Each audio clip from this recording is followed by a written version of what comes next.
Merci beaucoup, Président. Rendez-vous est pris pour l'Amazonie. Je vais peut-être donner la parole à Cyril Ramaphosa avant de conclure.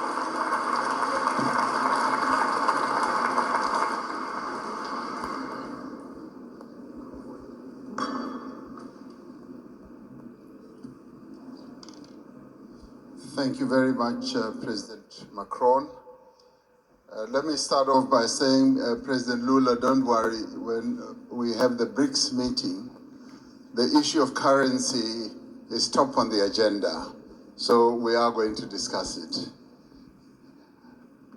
President Macron, I just want to start off on a very positive note in terms of what I think is evolving here.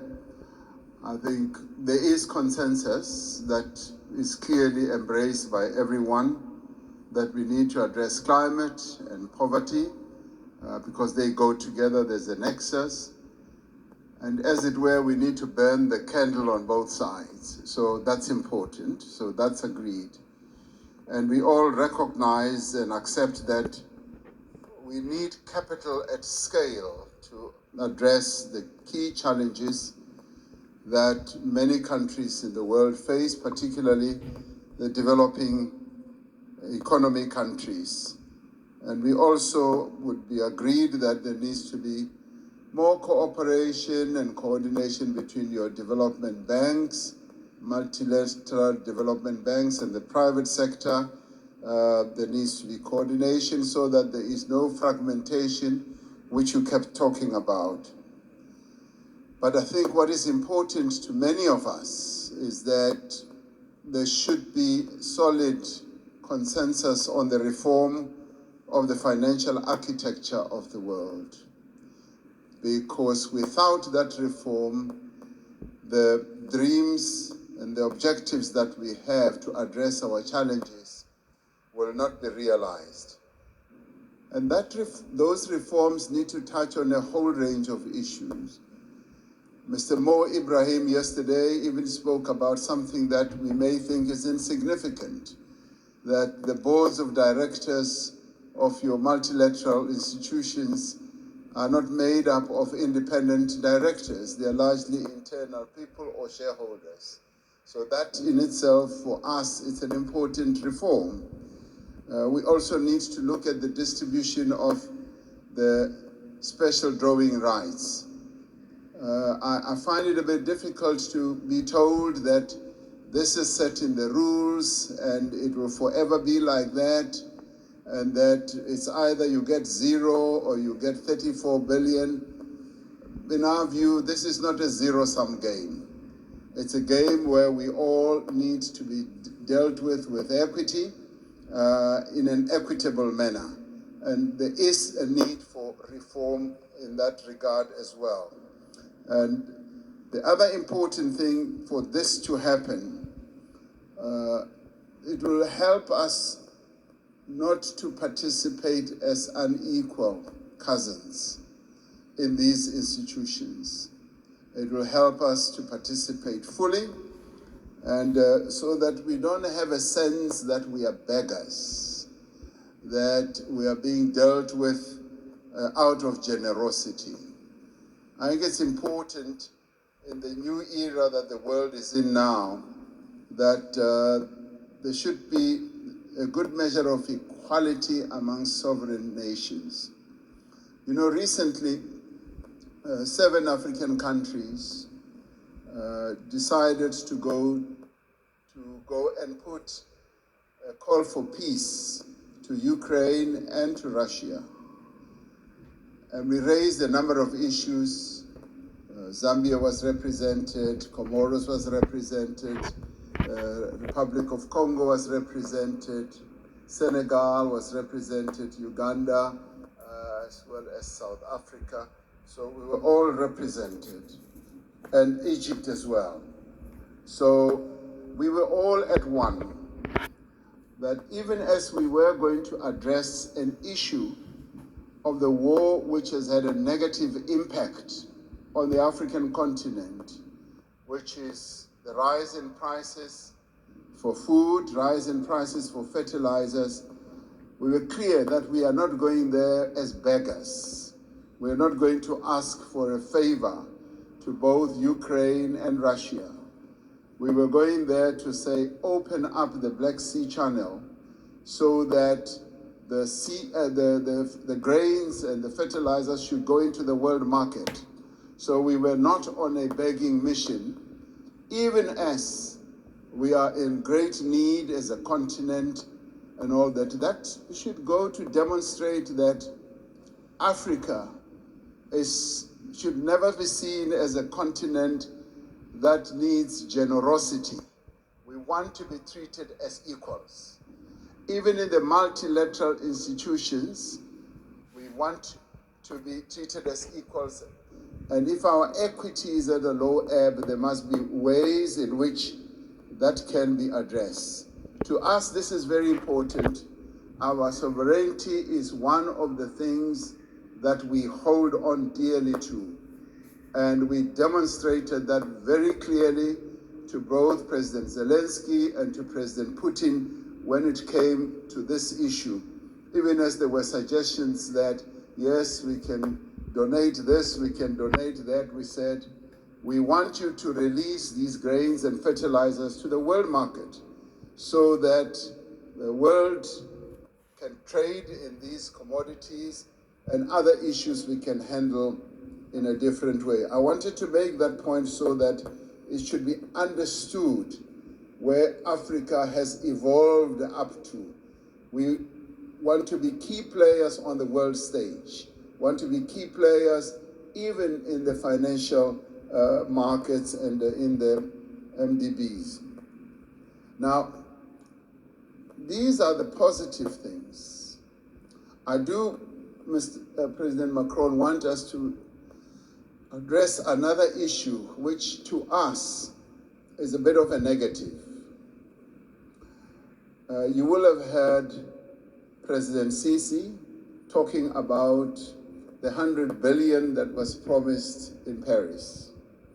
President Sassou Nguesso yesterday as well also spoke about it at the dinner.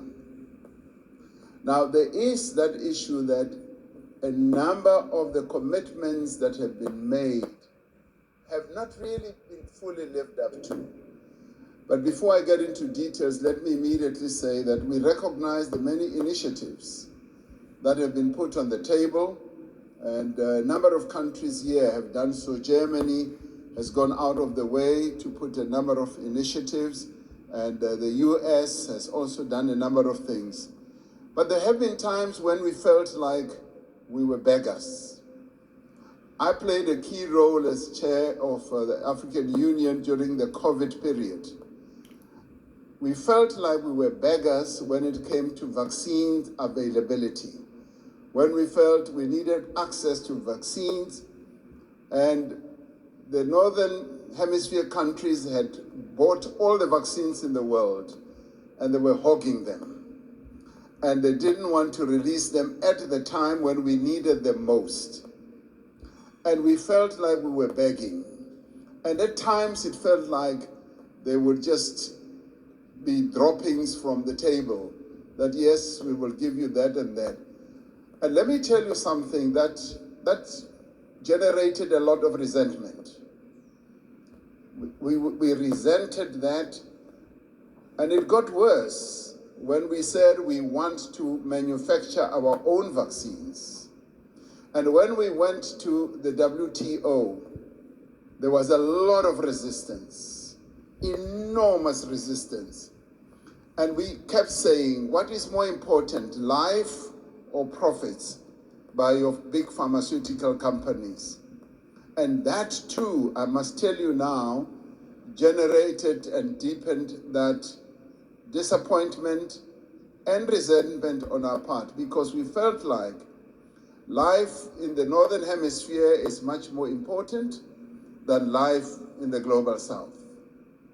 And these are issues that need to be addressed. And I'm glad that we are all seated here like this, because we've got to get to the heart of these matters and address them. Now, I come to promises that have been made. And Chancellor Scholz was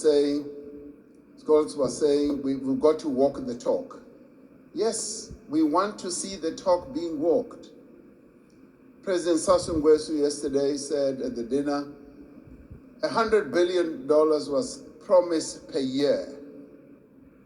And he was saying, I've never seen that. And many of us will testify that that $100 billion has never really been made available. And this should stand out as something that needs to be addressed. Because sometimes we sit at conferences like this and say, yes, we'll make this available, and we believe you. We believe you, but now the tire must hit the tar. We must now see action flowing from that. Now, I want to then talk about something very practical. President Sassou Nguesso raised it yesterday. He said he would be happy if flowing from this summit, we do something very practical on the infrastructure side. Having said that 600 million people in Africa do not have electricity, and yet we've got all the resources to generate electricity, particularly the mighty Congo River, and that there have been plans to build a number of power stations that will generate, in my calculation, up to 70,000 megawatts. And he said, and I want to speak in support of this proposal, that to prove that these summits are not summits where we just talk, flowing from the Paris COP as well as others, let us now put money on the table and collectively say we are going to address this mega project. A mega project which will in the end generate electricity for up to 12, 15 African countries all at one go.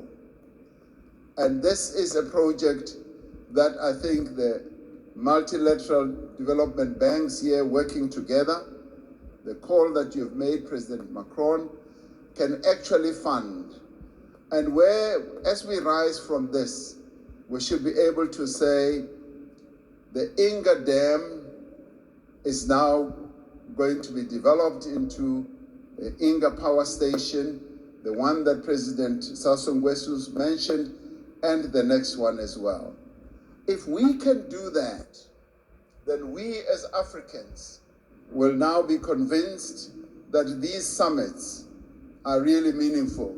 We will now go home and say, you know what, it's worthwhile going to these summits, coming to Europe, and to listen to all the promises because they are willing to act on the promises. This is what President Macron, I believe, will be one of the most important outcomes. The reform of the financial architecture, as well as a practical project, infrastructure project that is going to add a lot of value. President Sisi and I have been talking about a railway from Cape Town to Cairo for years. We will leave that for the next summit, but the one on generating electricity and building power stations on the Inga Dam is the most important, that is immediate, that I believe needs to be addressed now. Let's get that done, and then we will be convinced that you are serious with the promises that you make. Thank you.